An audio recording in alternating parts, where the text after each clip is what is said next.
ang produksyon ng agrikultura. Philippine Farmers Advisory Board says income 23,000 pesos. Department gave them 25. Dumami ang produksyon ng palay na sektor ng bansa ng mga nasa 10,000 piso na dalawang.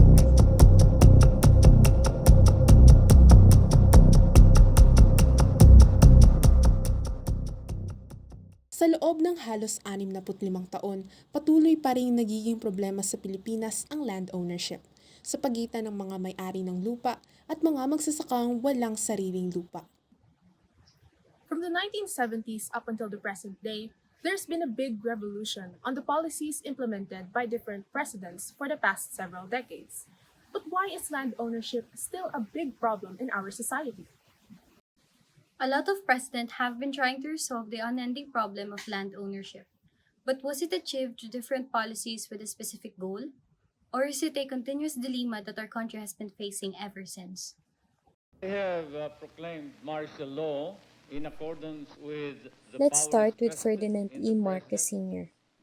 The Marcos Agrarian Reform Program tackled the power of the landed elites in corn and rice areas, but it did not cover the areas devoted to other crops. President Ferdinand E. Marcos's agrarian reform policies, implemented primarily through Proclamation Number 1081 and a series of laws and decrees, had significant implications for the agricultural sector in the Philippines. With the same goal from the former presidents, the late leader also aimed to achieve a successful solution for the farmers' land ownership.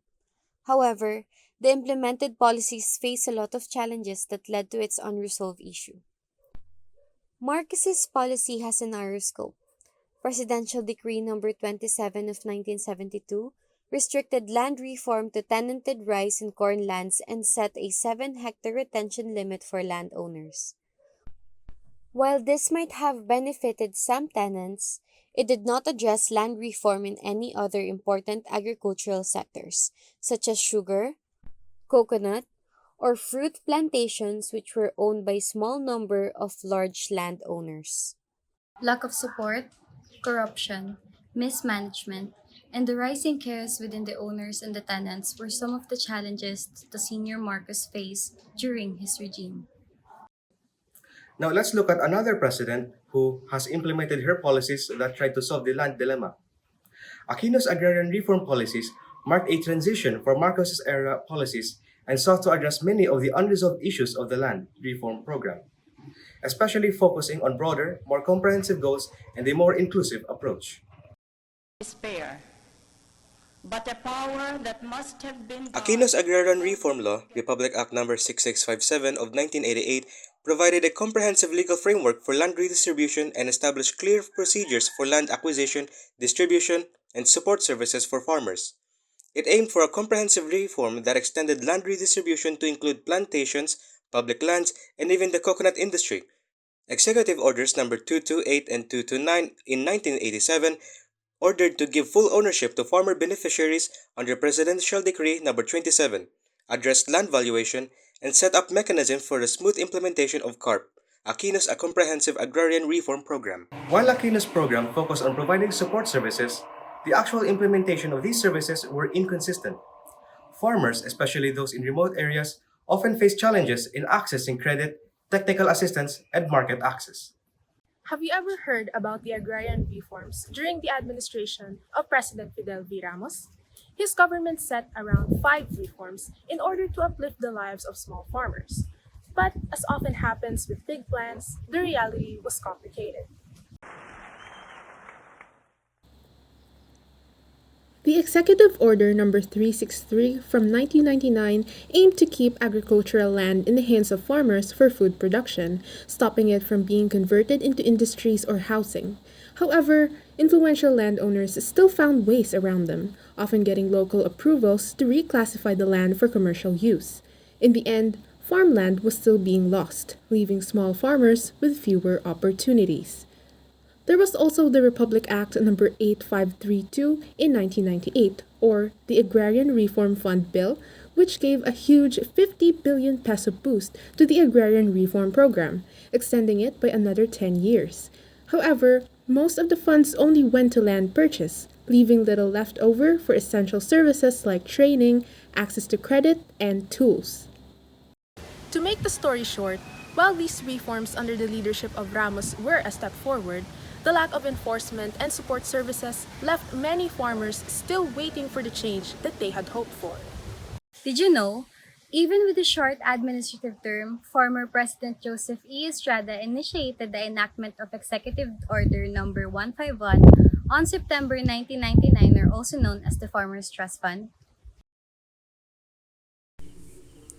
This allowed the voluntary consolidation of small farm operations into medium and large-scale integrated enterprises that could access long-term capital.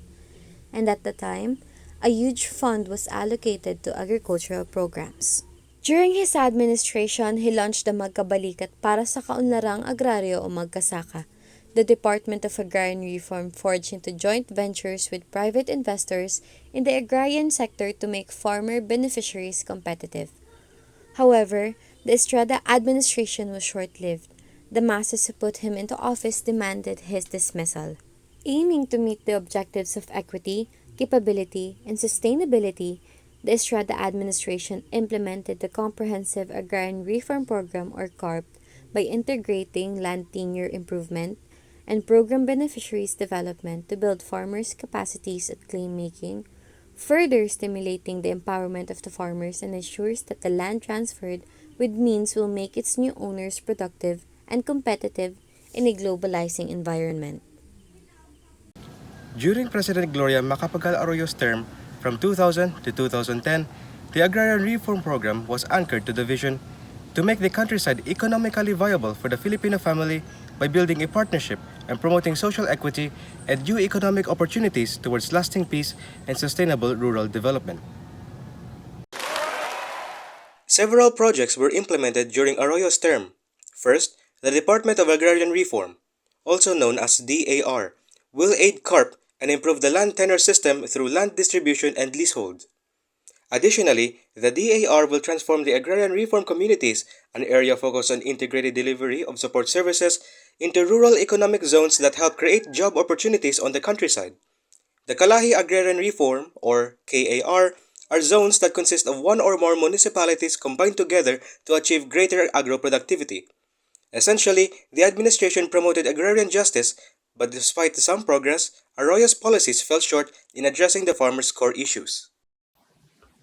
The government should improve the land distribution, make it transparent and trained, and provide credit to irrigation to farmers to strengthen agrarian reform.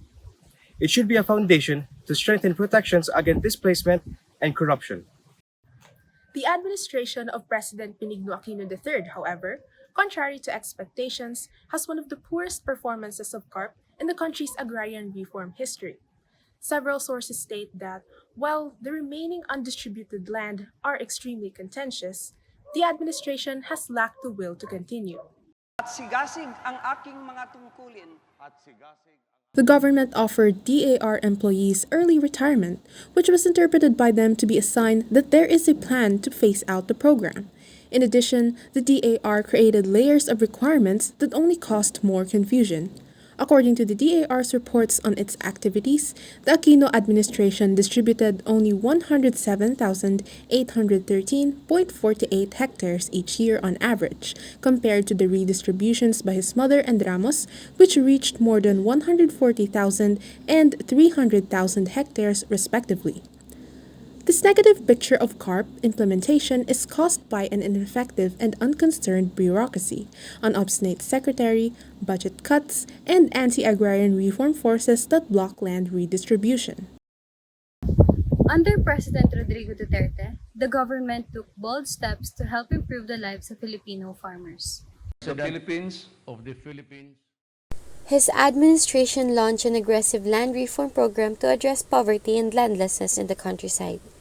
One of Duterte's main goals was to distribute more land to landless farmers. The government started the second phase of the Comprehensive Agrarian Reform Program, or CARP. This meant giving land to farmers who have never received it before. Even 400 hectares of land in Boracay, a famous tourist destination, was included in the land reform. But land is only part of the solution. Duterte's program also aimed to provide farmers with the tools and support they needed to succeed. This meant giving them access to things like loans, training, and new farming technology. The government wanted to make sure farmers could make a living from the land they received. However, Duterte's land reform program faced some serious challenges. Many landowners did not want to give up their land. Some fought back, using legal tricks and political pressure to delay the distribution. This made it harder for the government to give land to farmers. Despite challenges, President Rodrigo Duterte's agrarian reform program brought positive changes. More lands were given to the farmer, and efforts were made to reduce corruption and speed up the process. Now, let's talk about the present. Have you noticed that agrarian reform has become the center once again under President Bongbong Marcos Jr.? Our governance. President Bongbong Marcos's administration has made it a priority to complete the land distribution program and address the issues faced by farmers. Executive Order No. 4 of 2022 grants farmers a 1-year moratorium on paying land amortizations and interest. This gives them temporary relief to focus on their farms without the burden of debt. He committed to completing CARP's land distribution by redistributing remaining government-owned lands. This could finally provide thousands of landless farmers with property, but questions remain about funding, implementation, and whether farmers will receive enough support to make the land productive. In short, Marcos Jr.'s initiatives have shown a renewed commitment to agrarian reform. The intentions to relieve farmers' debts and redistribute remaining land are significant steps, but how effectively these measures would create lasting change is yet to be seen. Lupa para sa mga magsasaka, patas na karapatan, sapat na budget at pantay na trato ang hiling. Mahihirap ay patuloy na naghihirap. Mayayaman ay patuloy na yumayaman. Sino ang tutulong sa pag-angat mula sa laylayan? Arriba! Arriba! Arriba, magsasaka!